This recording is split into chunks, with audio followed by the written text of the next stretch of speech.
Amigos da TV Cidade, é hora do programa Cidade Aberta, edição de hoje começar aqui pelo canal 14, o canal digital da NET, a TV de Farroupilha, a nossa TV. O que é daqui, você vê por aqui, no ar com o apoio cultural do Grupo Feltrin, mais pela cidade, muito mais por você. O programa Cidade Aberta de hoje vai dar continuidade à ampla cobertura que a TV Cidade realizou no domingo, por ocasião do segundo turno das eleições 2018, quando elegemos o novo presidente da República e também o novo governador no estado do Rio Grande do Sul. Eduardo Leite foi eleito governador dos gaúchos com 53,62% dos votos, um total de 3.128.317 votos. E como dado estatístico, é o governador mais jovem a comandar o estado do Rio Grande do Sul depois da redemocratização. Ele chega ao Palácio Piratini numa carreira meteórica, vindo de Pelotas de 10 anos. Em 10 anos, Eduardo Leite saiu de candidato a vereador, foi prefeito e agora chega ao comando do estado do Rio Grande do Sul. Para falarmos sobre o assunto, é nosso convidado nos estúdios hoje o presidente da Executiva Municipal do PSDB, o professor Diego Tormes, que também integrou o time de convidados da TV Cidade na cobertura das eleições no domingo, final da tarde, início da noite. Professor Diego, inicialmente, obrigado pela presença aqui, bem-vindo, tudo bem? Tudo bem, graças a Deus, muito obrigado. Obrigado aos telespectadores.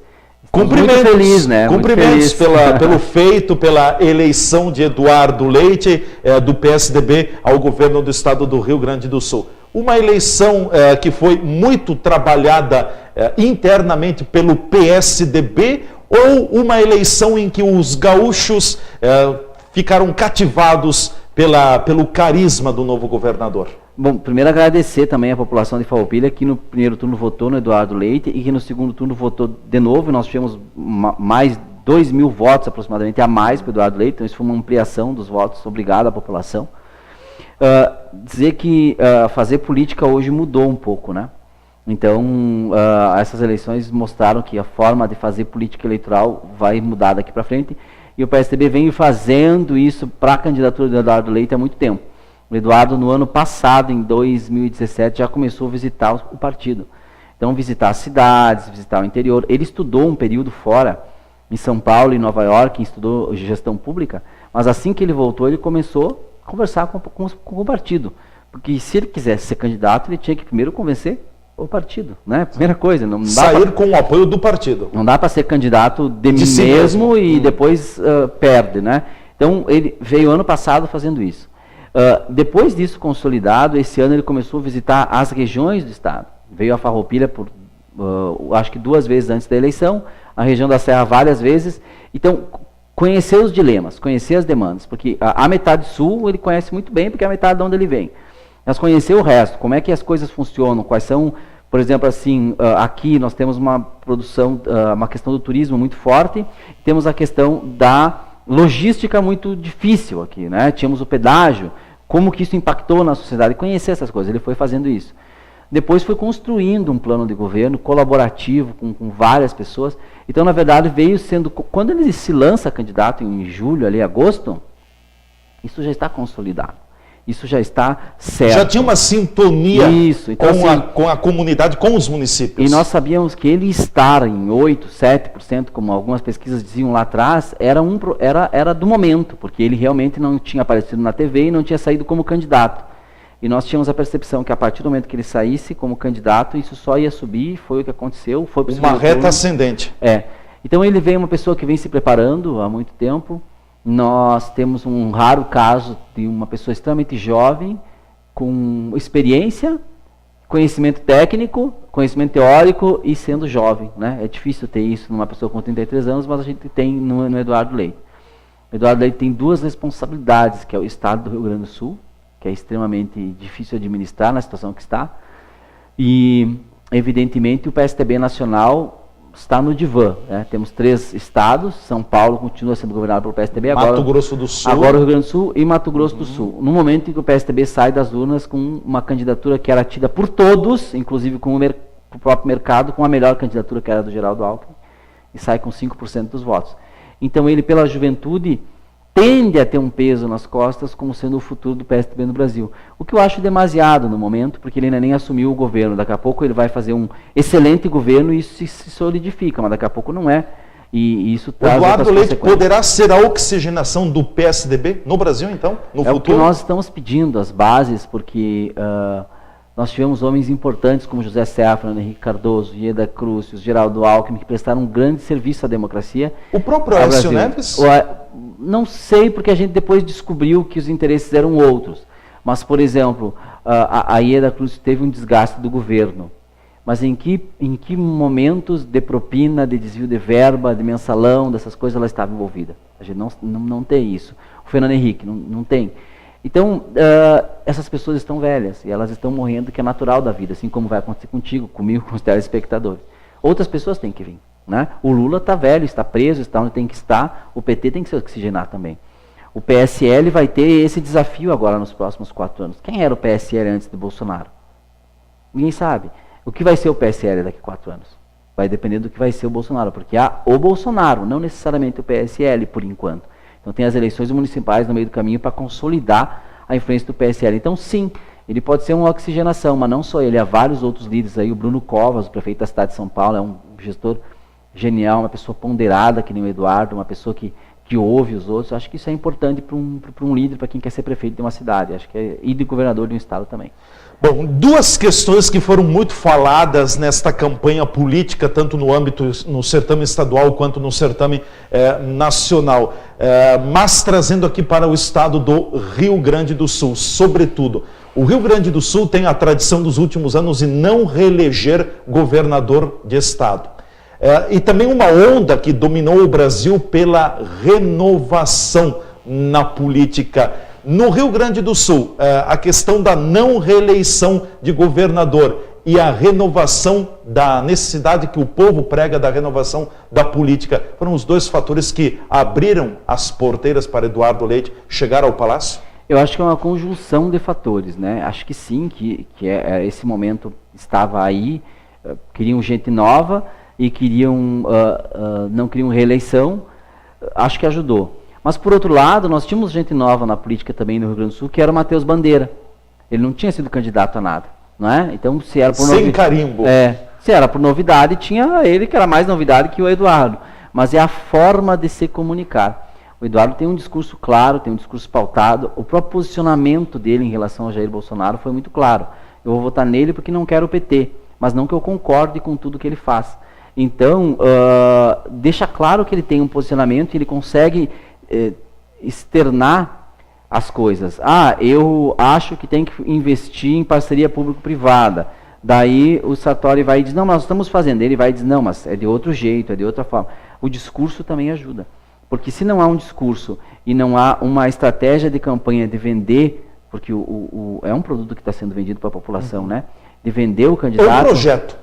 Esse projeto que está sendo vendido à população, se tu não tem uma estratégia de divulgá-lo, tu não consegue sucesso. Então, novidade pela novidade não é só isso. Acho que as características do Eduardo, o fato dele ter sido carimbado como um bom prefeito em Pelotas, ajuda muito. Então, ele tinha experiência.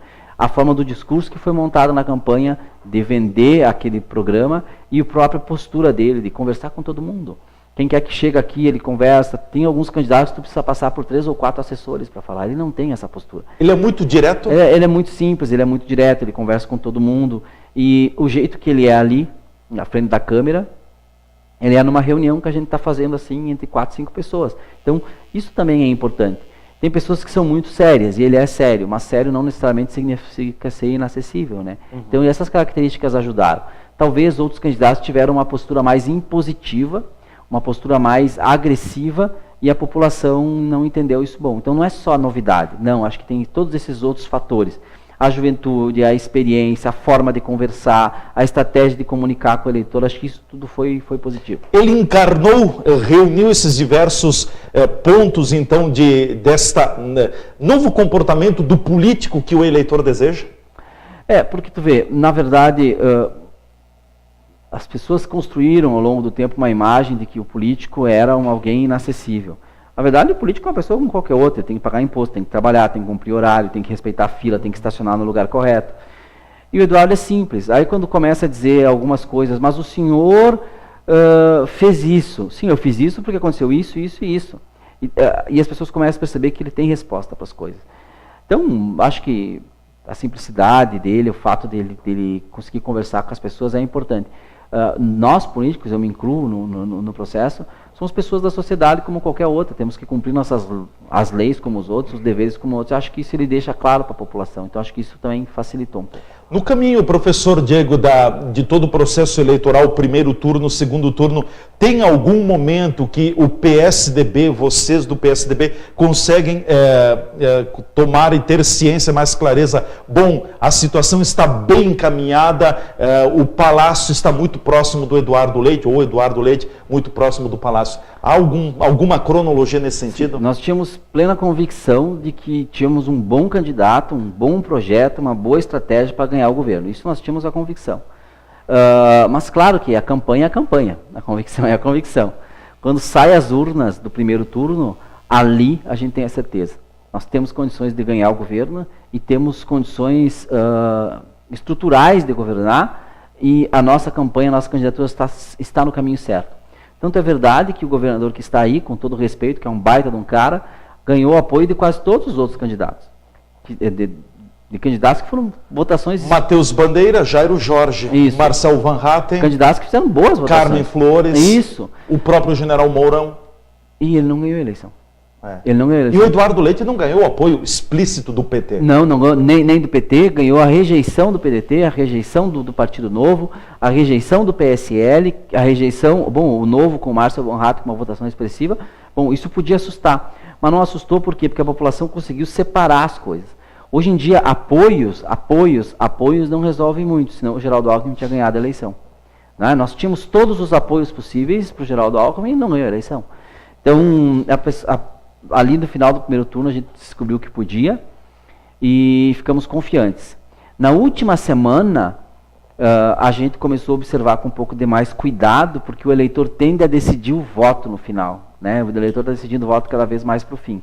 Mas não que nós tivéssemos medo de perder, nós íamos ganhar. Mas a diferença que as pesquisas estavam mostrando, nós achávamos que não ia acontecer, que ela ia ser menor. E dito e feito, foi menor. Foi uma diferença menor. Tinha pesquisas que estavam 60%. A 40%. Não foi isso. Foi deu 53 alguns quebrados contra 46 alguns quebrados. Então a diferença foi significativa. Quase dentro da margem de erro. Porque nós imaginamos isso, que nos últimos minutos a população decide ou votar ou não votar, ou mesmo trocar de voto. No primeiro turno votei para o Eduardo, agora vou votar para o Sartori, ou o inverso. Mas nós estávamos seguros que íamos ganhar, e ganhamos. Muito obrigado, população. Nós vamos ao nosso espaço de apoiadores. Em seguida a gente volta conversando mais com o presidente da Executiva Municipal do PSDB em Farroupilha, o professor Diego Tormes, que é o nosso convidado aqui no programa Cidade Aberta. Fiquem ligados, a gente volta em seguida.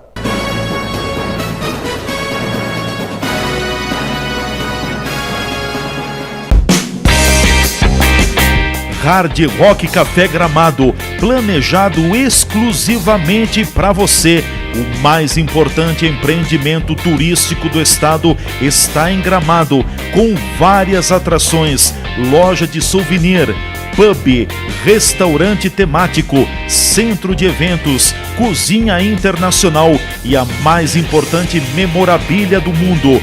Hard Rock Café Gramado, a marca que vai mudar o turismo brasileiro.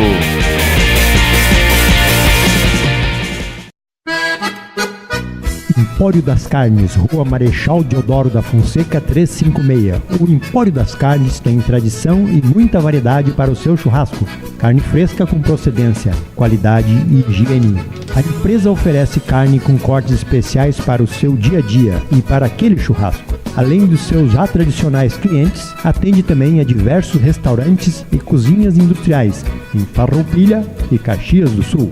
Todas as segundas, terças e quartas tem promoção para as donas de casa. De quinta a domingo, a promoção para os que gostam do churrasco do final de semana. No Empório das Carnes, você também encontra uma variada linha de acompanhamentos e bebidas para o seu churrasco, almoço e janta. Temperos e acompanhamentos e grande variedade de congelados. Inclusive diversas marcas de cervejas artesanais. O Empório das Carnes está à sua disposição na Rua Marechal Deodoro da Fonseca 356. WhatsApp 054 99990 0073.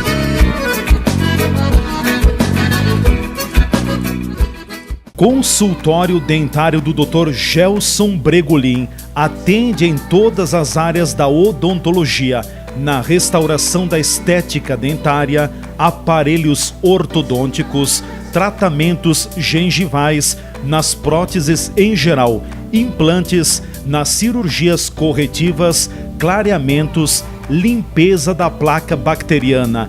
Experiência de 30 anos, onde atua juntamente com uma equipe de profissionais de alta capacitação, experiência e competência em todos os trabalhos. Agende sua consulta periodicamente e mantenha seus dentes fortes, saudáveis e seu sorriso bonito. Atendimento personalizado é no consultório dentário do Dr. Gelson Bregolin, Rua Pinheiro Machado, 195, sala 304, fone 3261 3331.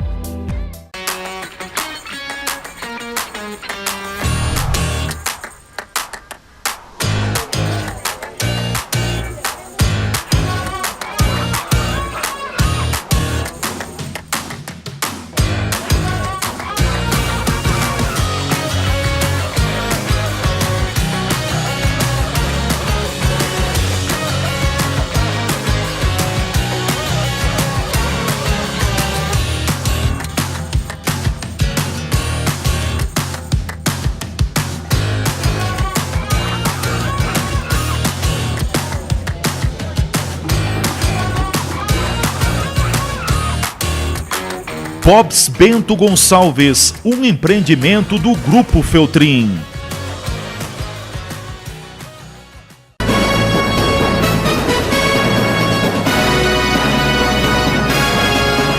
O programa Cidade Aberta já está de volta no ar aqui pela TV Cidade Farroupilha, canal 14, o canal digital da NET para toda a nossa região, cobertura NET aqui em Farroupilha, no aplicativo TV Cidade ou ainda então pelas redes sociais. O apoio cultural é do Hard Rock Café Gramado, a marca do turismo que vai revolucionar o turismo brasileiro. É nosso convidado no dia de hoje, o presidente da Executiva Municipal do PSDB, professor Diego Tormes, em análise à eleição de Eduardo Leite para o governo do estado do Rio Grande do Sul. Professor Diego, falando um pouco sobre a proposta, o projeto de governo, o plano de governo de Eduardo Leite para o Rio Grande do Sul, me corrija se eu estiver equivocado, me parece que ficou o eleitor no segundo turno, tinha dois projetos, duas opções de candidaturas, mas ao mesmo tempo um projeto em algumas situações que acabava sendo muito semelhante. O projeto do Eduardo Leite tem algumas semelhanças do que defendia, por exemplo, o candidato adversário? Na verdade, são dois partidos que historicamente vêm alinhados, né? Acho que é a segunda vez na história do Rio Grande do Sul que a gente se bate de frente, o PSDB e o PMDB. Uma foi com o Rigoto, né? Que aí ele acabou indo para o segundo turno e o Rigoto não. E a outra é agora. Sim, nós nunca discordamos de que o Sartori estava tendo que tomar remédios amargos, como ele mesmo diz, e nunca discordamos que o regime de recuperação fiscal precisa acontecer, nós nunca discordamos disso. O que nós achamos é que algumas coisas precisam ser negociadas diferente no regime de recuperação fiscal e que não adianta olhar especificamente a questão fiscal do Estado. A questão fiscal do Estado ela é importante, mas ela não é a única. Nós temos que olhar a questão da gestão do Estado. E uma coisa que o Eduardo falava muito é, o governo ganhou a possibilidade de fazer concessões logo no início do governo, não fez nenhuma. A gente até entende que tivesse tido problemas A, B, C, mas o governo não comunicou quais foram esses problemas. Então, se não teve problema para fazer, por que não fez? E aí nós vamos para a questão da agilidade. Se os mecanismos estão ali, se as ferramentas estão ali, por que não se faz? Nós temos, o plano de governo foi construído de forma colaborativa. Nós tivemos um grupo chamado, um projeto chamado Rumos para o Rio Grande, que reuniu pessoas da área da educação, áreas da saúde, área da segurança, área da infraestrutura e logística e da finanças e gestão do Estado. Nós temos várias reuniões em Porto Alegre, analisando quais eram os limites e possibilidades do Estado, técnicos do interior do Estado, da capital, da Serra, da Zona Sul, olhando esses dados, fazendo uma análise detalhada das coisas que precisavam, olhando o que era possível de fazer para resolver e quais eram as dificuldades. Com base nisso, saíram as propostas. Foi montado um site onde todas essas propostas estavam lá. Qualquer pessoa, qualquer cidadão podia acessar e escolher, por exemplo, na saúde, 5 demandas que são as mais urgentes, vota. Na segurança, 5 demandas que são as mais urgentes, vota. E a partir desse processo foi construído o plano de governo. Então não foi algo que assim, vamos fazer só para dizer que é diferente. Não, foi construído pautado, olhando os dados do Estado, com gente técnica que entende as propostas. Evidentemente que tem muita semelhança, porque o Estado é um só e o problema é o mesmo. Nós estamos quebrados e não temos dinheiro. Há um regime de recuperação fiscal aí para resolver, então algumas coisas são semelhantes, mas a diferença é o olhar. Nós precisamos agilizar o Estado, a velocidade, agilizar as questões do Estado, os programas, os projetos, e o olhar, não olhar só para a questão fiscal, olhar para a forma com que o Estado anda, com a forma com que o Estado arruma parcerias, com a forma com que o Estado interage com a população. Porque o governo até pode ter feito muita coisa boa, mas conseguiu comunicar para a população? Isso precisa ser feito. O governo precisa conversar com a população. Não é só ir lá no jantar da comunidade, na festa, de repente na Oktoberfest, na festa do milho, na festa do peixe. Isso é importante, comunicar para a comunidade, deixar claro para a comunidade o que está sendo feito. E a gente perguntava, às vezes, me diz alguma coisa que foi feita. A gente até sabe algumas coisas, mas a população não sabia. A gente sabe porque é político, porque acompanha, porque analisa, porque olha, porque estudou os dados, né? Mas a população não sabe. Então, esses são elementos importantes. Não olhar só a questão fiscal, agilizar a forma com que as coisas acontecem e se comunicar bem com a população. Isso é importante. O governador eleito Eduardo Leite, pela sua personalidade, é um ser humano que decide tomar a decisão logo, ele já deve entrar no governo e logo nos primeiros dias anunciar medidas? Eu sei que pela personalidade dele, tomar a decisão sem informação ele não faz. Então, consulta, ouve, chama, conversa, dialoga e também escolhe a melhor maneira de comunicar isso para a população. Então, dizer que isso vai ser feito em 24 horas, 48 horas, eu não sei dizer porque depende também dos problemas, né? Não, mas quando me refiro aos primeiros dias, os primeiros 3 meses, 100 dias de governo. Acho que ali o que vai dominar muito é o fato de ter pelo menos 3 folhas de pagamento em janeiro, provavelmente para resolver. E o fato... Dezembro, 13º e o mês de janeiro. E também a questão do regime de recuperação fiscal. Acho que isso é que vai, né, tomar conta de toda a gestão do governo nesse momento. Porque a Assembleia mesmo volta em fevereiro, né? Sim. Fevereiro. Então, para resolver, 1º de fevereiro. Para resolver algumas coisas diferentes, teria que chamar em janeiro. A não ser que haja uma convocação extraordinária. Em janeiro. Então, eu acho que vai ficar focado nessa situação que são mais do executivo mesmo, que talvez não precise dialogar tanto com o legislativo. Acho que a pressa em tomar decisões, não sei te dizer, mas a pressa em fazer executar, essa eu sei que é o típico dele, fazer executar logo as coisas. Sim, descentralizar. Isso aí. Bom, a questão de propostas, claro que o grande foco vai estar voltado para a questão do pagamento do funcionalismo, ou seja, a falta de recursos em caixa para pagar os funcionários do Estado do Rio Grande do Sul e também a questão da finalização do processo de recuperação do ajuste fiscal, do processo de ajuste fiscal do Estado, né? Sim, Devem ser as 2 pautas iniciais? Certamente. Sem isso não tem como avançar. A gente tem dito que vai baixar imposto e botar o salário em dia, mas tem dito muito claramente, no primeiro ano não se vai conseguir colocar salário em dia. Então, o primeiro ano ainda vamos sofrer problemas ali para regularizar a situação. E no primeiro e no segundo, muito provavelmente no segundo ano, as alíquotas de impostos vão ficar como estão. Depois a gente vai conseguir baixá-las, porque são 2 anos para estudar também a questão dos incentivos fiscais que são dados, né? Estudar que incentivos são dados para quem, com que contrapartida, porque isso é importante, né? São 2 anos para chamar a parceria da iniciativa privada para junto do governo, que investe, a iniciativa privada investe mais rápido, investe com menos burocracia e gera emprego, que gera renda, que gera arrecadação. Então, a partir do segundo ano é possível diminuir um pouco a carga tributária. A questão que envolve, professor Diego, eu tenho ouvido muito o Eduardo Leite, governador eleito, falando na questão de promover o desenvolvimento do Estado. Segundo ele, sem desenvolvimento não há geração de receita, não melhora o cofre do Estado. Como promover o desenvolvimento? O que está no plano de trabalho, na proposta que o candidato defendeu no período eleitoral para fomentar o desenvolvimento? O que eu acho importante é pensar que é o seguinte, onde há conflito hoje, não tem desenvolvimento. Temos conflito na Venezuela, não tem desenvolvimento. Temos conflito no México, o desenvolvimento é deficitário. Nós somos uma sociedade um pouco mais pacificada, mas o nosso desenvolvimento tem ficado para trás. Nós temos vários gargalos que são históricos, que, por exemplo, o escoamento da produção, ou investimento em energia, que a iniciativa privada pode trabalhar nesse setor e pode ajudar o escoamento da produção. Ele fala muito nos modais, rodoviário, hidroviário e coisa e tal, né? Então a gente pode trabalhar com a iniciativa privada para investir em hidrovias, em ferrovias, em rodovias, e aí facilitar o escoamento da produção. Quando o empresário que quer investir no Rio Grande do Sul, ele percebe que tem condições de escoar a produção, que ele tem condições de baratear o seu custo, ele vai ficar aqui. Mas ele vai fazer isso se tiver essas condições. E quem dá essas condições é a iniciativa privada. Por exemplo, um aeroporto no interior do estado, ou uma ferrovia que funcione, ou uma rodovia duplicada que facilite o escoamento da produção. Então, o desenvolvimento vem dessas ações.